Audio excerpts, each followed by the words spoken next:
नमस्कार दोस्तों, जय जोहार। मैं कौशल तिवारी और बिहनिया संध्या में आपका स्वागत है।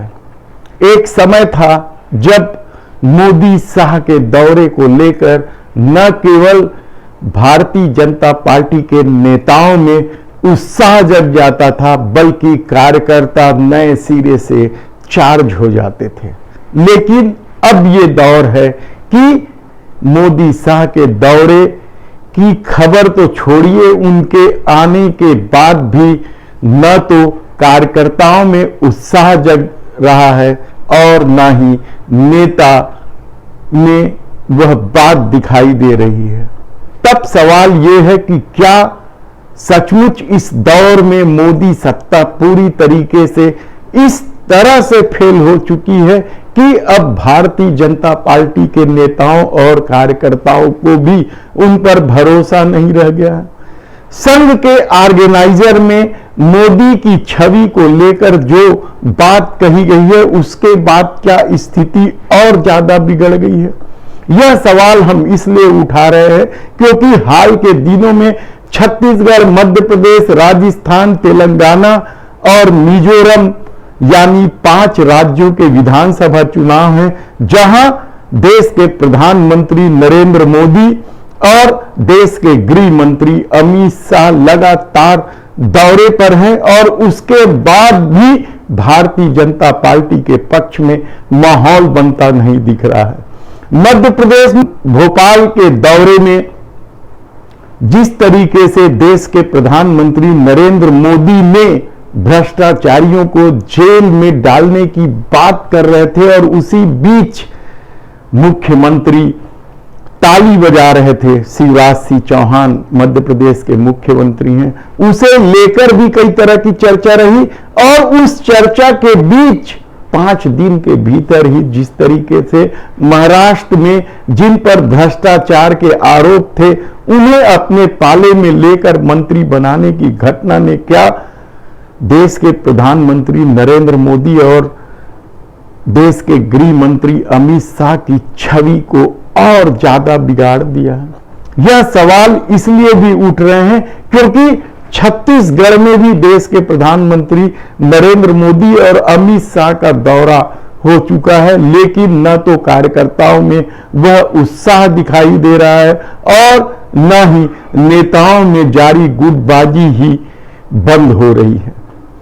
तो क्या अब मोदी शाह का खौफ भी खत्म हो रहा है या मोदी शाह का खौफ इतना ज्यादा है कि नेता अपनी टिकट को लेकर इस कदर सशंकित हैं कि वे कोई काम नहीं करना चाहते जब तक टिकट की गारंटी न हो? देश के प्रधानमंत्री नरेंद्र मोदी भ्रष्टाचारियों को जेल भेजने की गारंटी देते घूम रहे हैं, तो भारतीय जनता पार्टी के नेताओं में टिकट की गारंटी ना हो तो फिर वे कैसा काम करेंगे? यह सबसे पहला सवाल है और शायद यही वजह है कि अलग अलग गुटों में बटी भाजपा छत्रप जो अब तक चुप बैठी थी, वह अचानक सक्रिय होने लगी है क्योंकि सबको अपने जमीन की चिंता सताने लगी है। दरअसल छत्तीसगढ़ में तो यह स्थिति है कि रमन सिंह का अपना गुट है, बृजमोहन अग्रवाल का अपना गुट है और जिन्हें संगठन में बिठाया गया है अरुण साव का अपना गुट है। ऐसी परिस्थिति में यदि ओपी चौधरी भी कहीं से निकल कर चले आते हैं या नारायण चंदेल चले आते हैं, इसके अलावा आदिवासियों का कोई नेता सामने आ जाता है, तो फिर भाजपा में यदि एका ही नहीं रहेगी तो छत्तीसगढ़ वह कैसे जीत पाएगी? दरअसल इस तरह की स्थिति पूरे देश में है क्योंकि मोदी शाह ने पुराने छत्रपों को किनारे लगाकर अपना गुट तैयार करने की जो कोशिश की, जो उनके इशारे पर उठे बैठे, तो जो दमदार नेता रहे हैं या जो जमीनी नेता रहे हैं वे भला कब तक खामोश रहते। और शायद यही वजह है कि इन 5 राज्यों में यह स्थिति साखने लगी है कि किस तरीके से भारतीय जनता पार्टी में जो गुटबाजी अब तक दबी हुई थी वह खुलकर सामने आने लगी है। राजस्थान की गुटबाजी तो किसी से छिपा नहीं है। अब मध्य प्रदेश में भी शिवराज और महाराज के बीच लड़ाई तेज हो गई है, तो छत्तीसगढ़ में भी स्थिति कुछ अलग नहीं है। दरअसल छत्तीसगढ़ वह राज्य है जो भाजपा के लिए सबसे बड़ी दिक्कत भरी राज्य है, जहां के नेता और कार्यकर्ता तक ये मानने लगे हैं कि इस बार भूपेश सरकार को रोक पाना बड़ा मुश्किल है।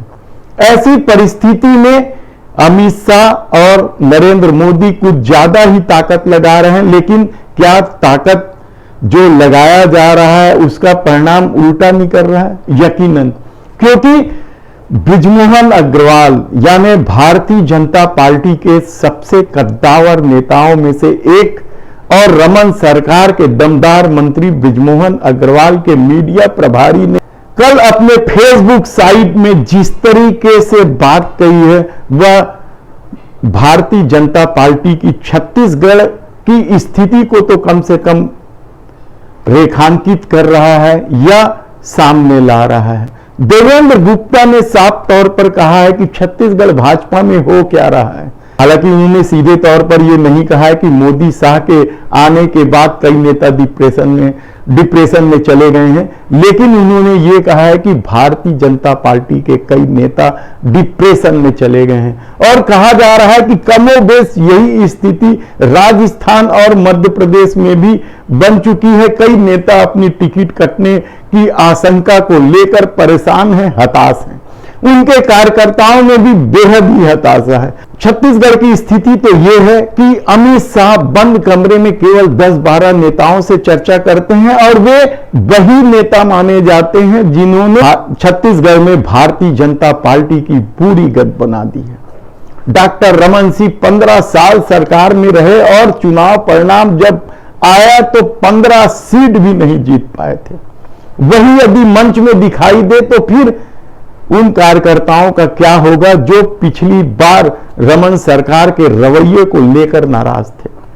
कहा जा रहा है कि जिस नेता ने, एक मंत्री हैं जो नरेंद्र मोदी की सभा के लिए जी जान लगाए हुए थे, मनमाना खर्चा भी उन्हीं ने किया है, लेकिन उन्हें मंच पर ही स्थान नहीं दिया गया। इसे लेकर भी कई तरह की चर्चा है।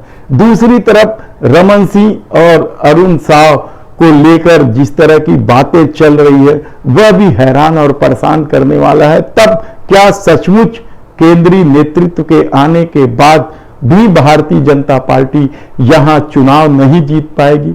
दरअसल भूपेश सरकार ने जिस तरीके से भारतीय जनता पार्टी से धर्म का मुद्दा छीन लिया है, रामगमन पथ और कौशल्या देवी मंदिर के अलावा गाय गोबर का मामला भी तो भूपेश सरकार ने भारतीय जनता पार्टी से छीन लिया है। ऊपर से किसानों और नई पीढ़ी के गरीब छात्रों के लिए आत्मानंद स्कूल की जो श्रृंखला शुरू की है और अब कहा जा रहा है कि महंगाई से बचाने के लिए कांग्रेस यहां गारंटी देगी।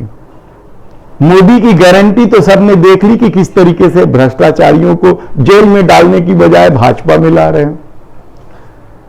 लेकिन भूपेश बघेल या कांग्रेस की जो गारंटी दी जा रही है वह लगातार पूरी होते जा रही है। एक शराबबंदी का मामला को छोड़ दें, जिसे लेकर देश के प्रधानमंत्री नरेंद्र मोदी भी भूपेश सरकार पर हमलावर थे, लेकिन अब गैस सिलेंडर को लेकर भी कांग्रेस ने यदि गारंटी की कोई योजना बनाई है या महंगाई कम करने की योजना बनाई तो निश्चित रूप से यह भारतीय जनता पार्टी के लिए और भी दिक्कत भरी बात होगी। और कांग्रेस जो 75+ का दावा कर रही है, क्या वह पूरा हो जाएगा? अमित शाह और मोदी के आने के बाद भी यदि कार्यकर्ताओं में उत्साह नहीं है, कई नेता डिप्रेशन में चले जा रहे हैं, तो क्या सचमुच 5 राज्यों में से कोई भी राज्य भारतीय जनता पार्टी नहीं जीत पाएगी? धन्यवाद।